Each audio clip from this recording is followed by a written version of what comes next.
Welcome to Little More. I'm your host, Stella Littlemore, mindset coach, lifelong student of personal growth, and someone who's here to challenge, support, and remind you just how capable you really are. This podcast is all about ditching self-doubt, building unshakable confidence, and stepping into that version of yourself, the one who actually believes she can have it all. You can expect real talk, a little tough love, and the occasional existential crisis because, let's be real, growth isn't always glamorous. But here's the truth. You are worthy of more, and together, we're going to make sure it happens. Hello, you guys. Welcome back to another episode of Little More. I'm so excited to be back with you girls, and I'm just so happy to be back in the swing of recording and just getting that momentum back. I think it took me a hot minute to get back into a good routine since moving back to Australia and finding my rhythm again, getting sorted with the house, and just being back into routine. I really forget how long it takes to get back into routine, as well as life changes and all the things. So this week I want to just do a bit of a chit chat catch up sort of vibe. I put up a question box on my Instagram yesterday. You girls asked some really good questions, and so yeah, it's going to be about catching up, life advice, mindset, business, that sort of vibe. Let's get straight into it. First up, do you like living in Dubai or Australia more? I think it's probably no secret that I am definitely loving living back in Australia. It's really weird. I thought when I was living in Dubai and when I was living in Bali, I honestly never thought I would live back in Australia again. I was kind of thought maybe potentially when I'm ready to have kids, but I really didn't think it would be this soon, and I really didn't think I would love it as much as I am, but honestly, it just feels like it's meant to be. I did a post recently on Instagram talking about how sometimes you have to live somebody else's life, or you have to live your life out of alignment to figure out or understand what alignment actually looks like for you. So to answer your question, I am loving living in Australia, and I definitely am loving it a lot more than Dubai. For me personally, Dubai is a beautiful city, and I think I've never really been a city gal. I can definitely appreciate it, but I definitely thrive and feel a lot more in alignment when I'm living a coastal kind of tropical vibe life. So I definitely appreciate Australia a lot more. I love living here. We're so lucky. We have such a clean country with such good infrastructure, the resources that we have access to, education, connection, family, friends. I love living in Australia, and I'm definitely enjoying it a lot more. I think Dubai, for me personally, really lacked real connection, nature. I think you'd be quite surprised, and I really thought it was a bit woo-woo when people would tell me about grounding and stuff like that. But honestly, when I moved to that country, not being able to stand on grass or stand on the sand and jump in the ocean, like a real ocean, it really takes a toll on you. And I just found I was in overdrive constantly, so stressed, so anxious. Yeah, you guys probably will have picked up on that, to be fair, but definitely love Australia a lot more. Another light-hearted question, what's your go-to coffee order? I'm a strong almond milk cap gal. Unless it's really hot, then I'll probably go a strong almond milk latte, iced latte. What's the best and worst thing about working for yourself?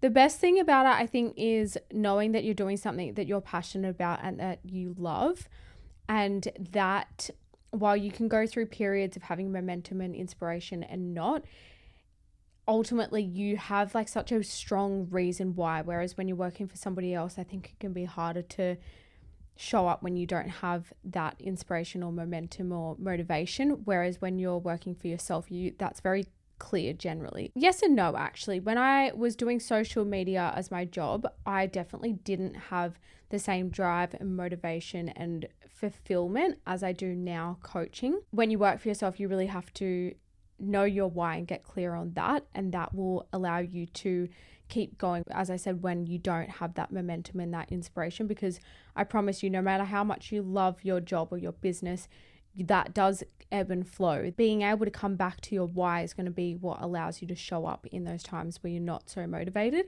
So I'd say that is the positive, like being very clear on your why. Also, having time and location freedom is amazing, and not being capped at your earning potential. I would say the best things. The worst thing is like it all comes down to you. If you don't show up to work, nobody's going to do it for you, and that can be really stressful at times. It also, like your job, you never really switch off. You're constantly on. You're constantly thinking about work. I literally wake up from dreams about work. Like it is just non-stop, and that can get a bit exhausting and overwhelming at times, like being a one-man show. But look, every job has its pros and cons, and I think that's just, I don't even want to say it's a con. Like it is great, but yeah, it can definitely get exhausting at times. If you could give your younger self one piece of advice, what would it be?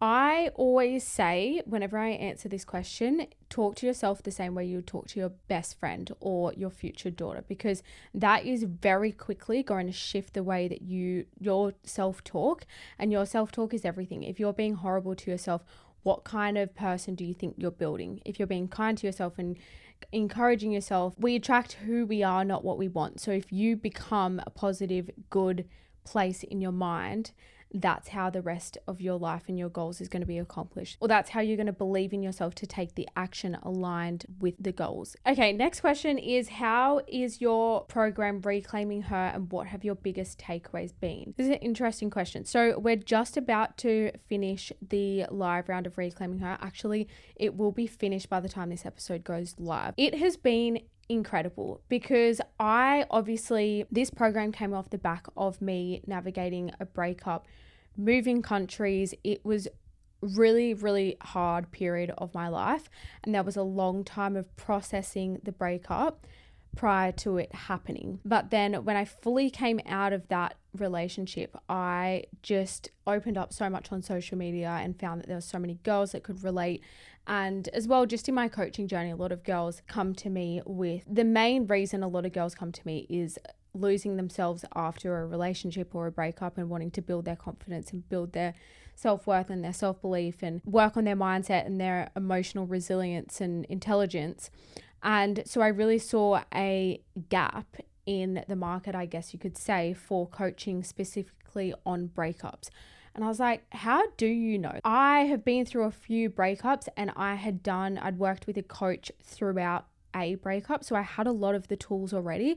And then through coaching other girls and figuring out what their questions were, what their needs were that needed to be met, I was able to figure out quite clearly the appropriate tools and foundations to do when coming out of a relationship, as well as a lot of knowledge surrounding mindset work. So that's how I created Reclaiming Her. And I guess I practiced that program before delivering it, and then in re-delivering it, I found in various situations in my life I was navigating certain things that I was already teaching. So I guess my biggest takeaway was like I was still learning as I delivered it as well, which was pretty cool to be able to do that alongside the girls. Next question is, now that you're in a new relationship, what's something you've learned about love and healing that you didn't expect? I haven't announced this on the podcast actually. So welcome back to episode 2. I'm in a new relationship whilst talking about healing from breakups. Live, laugh, love. Okay, I've learned a lot of things about being in a new relationship, and especially healing. I've learned a lot, and I by no means anticipated to get into another relationship, especially so soon. I was like, as all girls do as they come out of a relationship, like, nope, not talking to anyone. I am entering my hot girl healing era again, and I'm just focusing on myself, focusing on my business. And don't get me wrong, I've not stopped doing that at all along this way, but I'm also one that's not going to close myself off to opportunities. And when this special human presented himself, he quite literally, the universe plonked this man in my lap, and I was just like, how can I even argue this? Like, I would be self-sabotaging to not explore or keep myself open to this, especially because I had done a lot of work in healing and moving on and understanding and doing a lot of therapy. So I knew that I wasn't necessarily ready for a relationship, but I was like, whatever, like, you can go on dates, you can get to know someone, like, you can see where that goes or explore that connection without it being serious. Anyway, lo and behold, accidentally slipped and fell in love. So what I've learned, I thought that you couldn't heal alongside someone. I think that was one of the hardest things I learnt in my last relationship was as you guys know, I do a lot of therapy still, mostly around my brother passing away and my crazy childhood. So I do really full-on sessions every fortnight with my therapist. I do EMDR. I have a lot of sessions to do and a long way to go. Like, honestly, it'll probably take me years to emotionally process all of that trauma. But I was doing that in my last relationship, and honestly, I just didn't have the capacity for it. I wasn't supported. I wasn't held. I wasn't in a space where it was safe for me to go through those things. And I have now realized that when you're in a healthy relationship, there is space to heal and to grow, and you should be able to do that alongside each other. And it's funny, like, we're both going through shit at the minute. Like, I'm going through these big therapy sessions with my psychologist, and then he's going through his own stuff as well, and like, life's busy. We're both still working full time and it's a lot, but you're still able to show up for each other. And when you have that healthy communication and it's a healthy relationship, it works and there's still the space. So I would say that's something that I've learned about love and healing in this new relationship, is that there should be space and capacity to do that alongside each other. And I guess I thought that my shit was too big to do alongside someone and that I would be too much and I had to just do it on my own, but that's not true. And it's okay to lean on people and to have support and utilize that. So I would say that's something I've learned. What advice would you give someone who just came out of a narcissistic relationship and feels lost? Okay, this is an interesting question because obviously I can relate, which is probably why it's been asked in the first place. First of all, just be patient with yourself and hold compassion, hold forgiveness for yourself. Just be kind to yourself, because coming out of a narcissistic relationship, like, I think this word narcissist has been really thrown around, and I was guilty of it as well until I'd truly experienced surviving a narcissist. I understand people saying like this word is just thrown around, like it is a serious, really fucked up thing, and I am so lucky to have had the prior knowledge and understanding and the support network around me to recognize what I was in. But surviving a relationship with a narcissist is so brutal, and it is so normal that you would feel like you've lost your spark, that you've lost yourself, because they literally destroy you. They break down your self-worth, they break down your confidence, they break you down until there is literally a shell of a human left, and then you're on your own. So I just want to first of all acknowledge that it is so normal to feel lost, to feel like you've got no confidence, to feel like you have no self-worth, that you're just literally a shell of a human. Second to that is knowing that every single one of those feelings is temporary, and there is, I promise you, a version of you in the future that not only has her spark back, but baby, you are going to shine 10 million times brighter. And I think just knowing that purpose often sits on the other side of pain. So and I say this to clients as well, like, the universe trusts you. It trusts you with this life, and it would not have given you something like this to go through if it didn't think that you could handle it. So I think knowing that you can do this, you will do this, you will come out the other side, and you will come out so much brighter and stronger and aware. And it just means that you're one step closer to the life that you are envisioning. And I know that you can envision it. I know that you can see a new healthy relationship where somebody treats you amazingly, the way that you deserve. And I know that there's a part of you that's like, yeah, I can see that, but I doubt myself. So just know you're not alone in that. I see you, I hear you. The best thing that you can do right now is to work on you, to build yourself up, build back up your confidence, build back up your self-worth. Rediscover yourself, reclaim you, become the strongest version of yourself, work on your mindset, your emotional intelligence. And I think this is why I became so passionate about bringing this program, Reclaiming Her, to you girls, because it is honestly my blueprint to healing and reclaiming yourself after heartbreak. And yeah, I guess that's the advice I would give you, is like, hold compassion for yourself, hold forgiveness for yourself and work on things that people can't take away from you, and work on healing, because you truly, truly deserve to heal after experiencing something like that. It is horrific what a narcissist can do to a person, and I've seen it break so many people. But just remember, a glow stick needs to be broken to glow, and you are the glow stick, and I promise you, you're going to be glowing soon. I actually have a whole module in my program, Reclaiming Her, on recognizing and understanding narcissistic abuse and trauma responses. So something that I'm very passionate about. I could literally do an entire episode on this, but I highly suggest that you go and check out that program, because it definitely is perfect for somebody that has come out of a narcissistic relationship. Another good one. We're kind of on the topic of breakups. How do you know when you've actually healed from a breakup versus just distracting yourself? I've got a few points on this. First of all, I think you need to ask yourself the question of whether you're exploring something because you're exploring a new connection, or if you're doing it because you're seeking external validation. If it is external validation, then you're more than likely not healed from your breakup. If you're doing it because you're genuinely interested in exploring a connection, you're genuinely interested in that person, then I would say you might not be fully healed.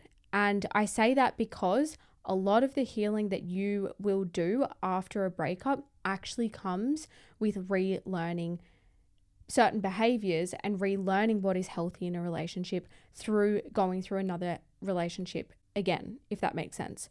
So there was a lot of things, and I'm still continuing to heal still to this day in my relationship, is certain things that would trigger me in past relationships, seeing those things play out again. So for example, I used to get really triggered with drinking. I didn't drink in my last relationship, and he didn't drink either.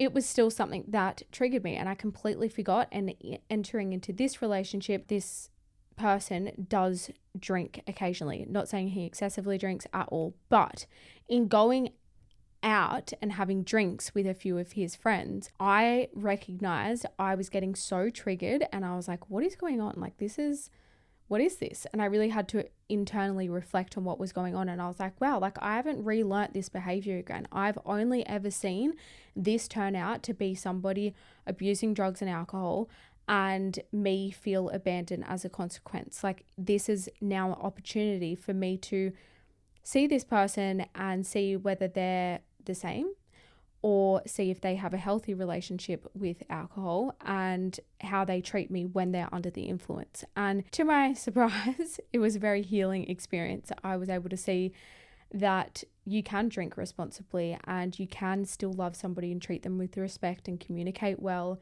even after having a couple of glasses of wine. So that is an example of, like, you will still heal in new relationships. And I obviously communicated that to him. I was like, oh, like, I'm feeling quite triggered about going and having drinks with these people. Like, I don't know why. And then I was kind of reflecting on it and communicated to him like, oh, I guess I have like a bit of a past with people abusing alcohol around me, and I find it a little bit triggering. So it's something that I'm kind of still testing the waters on, still experimenting with, and understanding that not everyone is like that. And he was so receptive and understanding in hearing me say that, and was just like, gave me so much validation and reassurance in knowing that I was safe and I was never going to be abandoned by him in that setting.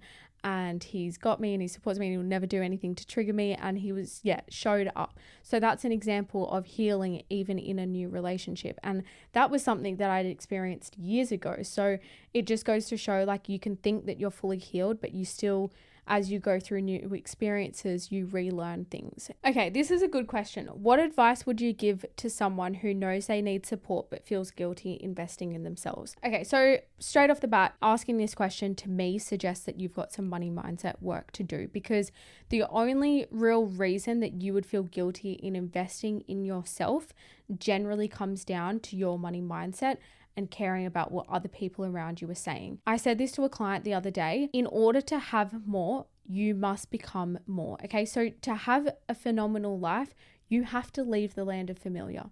You have to. And if you don't learn to understand that your new life will cost you your old one, your new life will become the sacrifice, okay? In this instance, in investing in yourself, money and time is the sacrifice, okay? Let's not beat around the bush.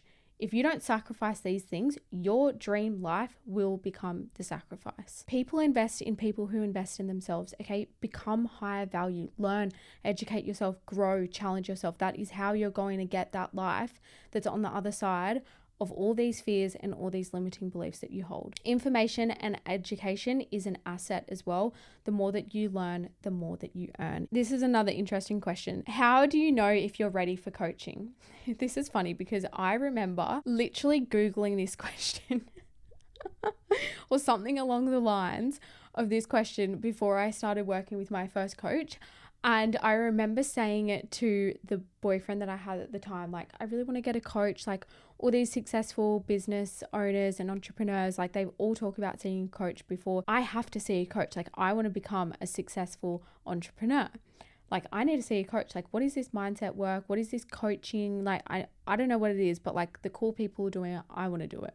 I didn't really understand what it was, what it entailed, how much I would fall in love with it, and then ultimately start doing it. First of all, if you're asking this question, you're ready. And I just think you have to trust your intuition. You have to trust the pull and just take a leap of faith and go for it. Because at the end of the day, that desire and that pull that you're feeling, that gravitation towards whatever it is that you're wanting to do, whether it's coaching, whether it's going and signing up to the gym, whether it's trying a new workout class, I don't know, whatever it is that you're getting that pull to do, or that you're feeling gravitated towards, trust yourself, trust your intuition, trust that pull, because that desire is not planted inside your mind for no reason. That desire is there because there's a version of you in the future where that already exists, where you're already doing that. So I would just say, trust yourself, say fuck it. Like, what's the worst that can happen? You decide you don't like it and you try something else. Just do it. Because honestly, if I could go back and learn, like, start this sooner, like, that's my only regret, is not starting sooner and not learning more and letting all of those actions and decisions compound over time. Because if this is where I am now after a year and a half, imagine where I could have been if I had tried it a year ago. Like, that's like double the time. If you see that compounded over time, like, imagine where I could be. So I would just say, like, just do it, because the only regret you'll have is not doing it sooner, in my opinion. How do you navigate friendships when you start growing and evolving, but your friends stay the same? This is savage, but you have got to stop feeling guilty for leaving behind people who had the opportunity to grow with you. It's going to happen. You're going to outgrow people. I have outgrown a lot of people in my life. It is normal. It means that you're growing, and that is a good thing. Okay. That is, you want to be growing in this world.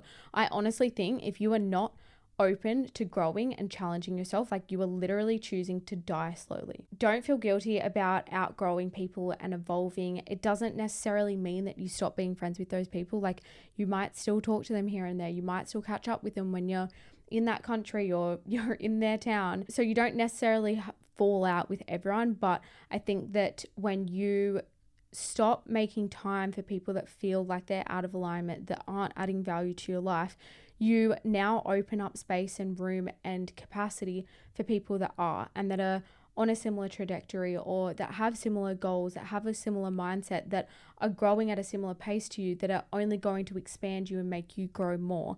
Because at the end of the day, you are the product of your environment. So if you're surrounding yourself with people with, I hate to say it, but smaller minds and not building you up and propelling you forward, you're going to get dragged. So you kind of need to do a bit of an audit and figure out what kind of people are adding value to your life and what kind of people are draining you from energy, because you don't want to be surrounding yourself with people like that. There's that saying, you hang out with 4 fat people and you become the 5th. You hang out with 4 millionaires, you become the 5th. Literally, you have to be strict on your standards, and that comes down to your environment as well, okay? Be strict on it. Have high standards, because that is how you maintain high standards, by cutting out the shit that doesn't serve you.